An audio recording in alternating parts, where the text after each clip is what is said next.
పిత పుత్ర పవిత్రాత్మ నామమున ఆమీన్. ప్రియ స్నేహితులారా, మీ అందరికీ దేవుని యొక్క ఆశీస్సులను తెలియజేస్తూ జనవరి 31వ తారీఖు శనివారం ఈనాటి మొదటి పట్టణము సమూయేలు 2వ గ్రంథం 12వ అధ్యాయం 1వ వచనం నుండి 7వ వచనం వరకు మరియు 10వ వచనం నుండి 17వ వచనం వరకు. భక్తి కీర్తన 51వ కీర్తన 10వ వచనం నుండి 15వ వచనం వరకు. సువార్త పఠనం మార్కు సువార్త 4వ అధ్యాయం 35వ వచనం నుండి 41వ వచనం వరకు.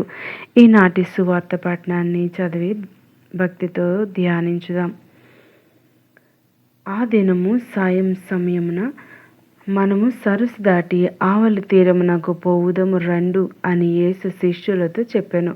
అంతటి శిష్యులు ఆ జన సమూహమును వేడి యేసును పడవలో తీసుకొని పోయిరి. మరికొన్ని పడవలు ఆయన వెంట వెళ్ళెను. అప్పుడు పెద్ద తుఫాను చెలరేగెను. అలలు పెద్ద ఎత్తున లేచి పడవను చిందరవందర చేయుచు దానిని ముంచివేయునట్లుండెను.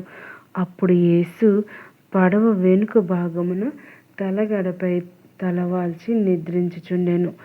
శిష్యులు అప్పుడు ఆయనను నిద్రలేపి, గురువా, తమకు ఏమాత్రం విచారం లేనట్లున్నది, మేము చనిపోవుచున్నాము అనిరి. అప్పుడు యేసు లేచి గాలిని గద్దించి శాంతింపుము అని సముద్రంతో చెప్పగా గాలి అణిగి గొప్ప ప్రశాంతత కలిగెను. ఇది ప్రభు వాక్కు. సర్వేశ్వరునికి వందనములు. ప్రియ దేవుని బిడ్డలారా, నూతన నిబంధన మనకు గొప్ప విషయాలను తెలియజేస్తూ ఉంది.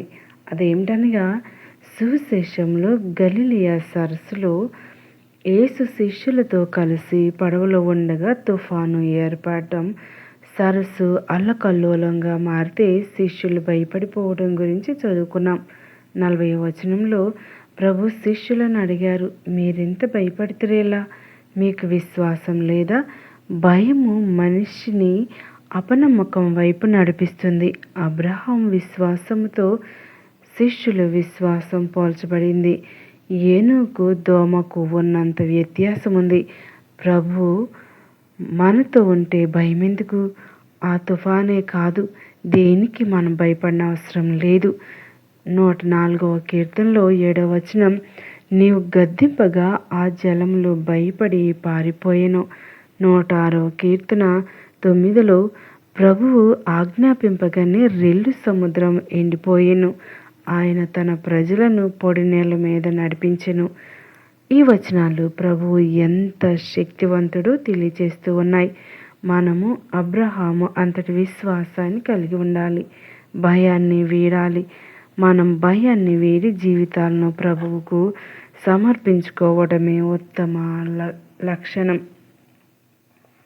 ప్రియ స్నేహితులారా, యేసు ప్రభువు ఒకే ఒక్క మాటతో గాలిని గద్దించారు.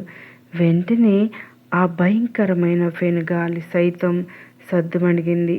అంతకీ ఆయన ఏ మాట అన్నాడు? శాంతింపుము. ఇక్కడ యేసు ఒక మనిషిని కానీ దెయ్యాన్ని కానీ గద్దింపలేదు, సముద్రాన్ని గద్దించాడు. యేసు ప్రభు మాటకు మనుషులే కాదు, ప్రకృతి కూడా లోబడుచున్నది. యేసు ఎవరంటే, ఆదిలో ఉన్నవాడు. మానవాళిని రక్షించడానికి పరలోకం నుండి భూలోకానికి మనిషిగా వచ్చిన దేవుని ప్రియకుమారుడు. మరియ తల్లి గర్భం ద్వారా జన్మించి పాపంలో జీవించు వారందరినీ పాప విముక్తిని ప్రసాదించిన పాపుల ప్రియుడు. తండ్రి చిత్తాన్ని అక్షరాల పాటించి శిలువపై మరణించి మరణాన్ని మట్టి గరిపించిన మహానుభావుడు. మరణించిన వారిని ఒక్క మాటతో జీవంతో లేపిన జీవన ప్రదాత, శాంతి ప్రదాత, కరుణామయుడు, ప్రేమమయుడు.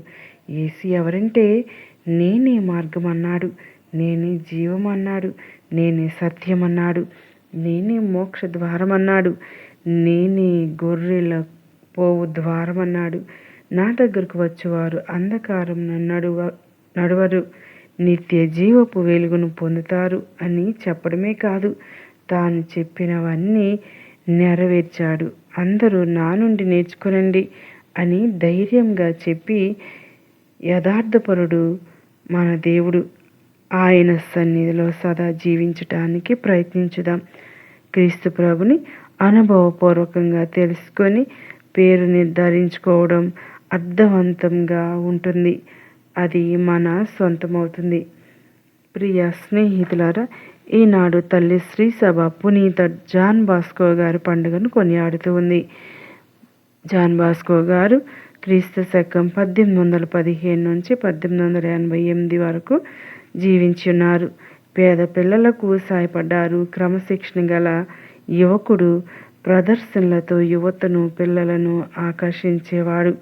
యువజన బాంధవుడు. 1934లో పునీత పట్టా కట్టడం జరిగింది. దయగల దేవుడు మన యొక్క ప్రార్థనా జీవితాన్ని ముఖ్యంగా భయంతో ఉన్నప్పుడు దేవుని యొక్క శాంతి సమాధానాలు మనతో ఉండాలని కోరుకుందాం. ఎప్పుడైతే ప్రభు శిష్యులతో ఉన్నారో వారిలో ఉన్నటువంటి భయము పటాపంచలు చేయబడింది. మరి సముద్రాన్ని గద్దించిన దేవుడు శిష్యుల యొక్క హృదయాలను కూడా గద్దించారు. భయపడితేరేలా, ఎందుకు నేను ఉన్నాను కదా అని అభయహస్తం ఇస్తూ ఉన్నారు. ప్రియ స్నేహితులారా, నా జీవితంలో కూడా అనేక మార్లు భయంతో నిండిపోయి ఉంటాం. ఆ భయాన్ని తొలగించాలంటే యేసయ్యను మన జీవితం అనేటువంటి నావలోనికి ఆయన్ను పిలవాలి. ఆయనను స్వాగతించాలి. అనుదిన ప్రార్థన జీవితం ద్వారా, గొప్ప విశ్వాసము ద్వారా, నమ్మకం ద్వారా ప్రభువుని ఆహ్వానించుదాం. దయగల దేవుడు మన జీవితాల్లో, మన కుటుంబాల్లో, మన విచారణలో, ఇరుగు పొరుగు వారి ప్రతి ఒక్కరిలో విశ్వాస బీజాలు నింపి మనలందరినీ ఆయన సొంత బిడ్డలుగా చేయుదురుగాక. ఆమేన్. పిత, పుత్ర, పవిత్ర ఆత్మ నామమున ఆమేన్.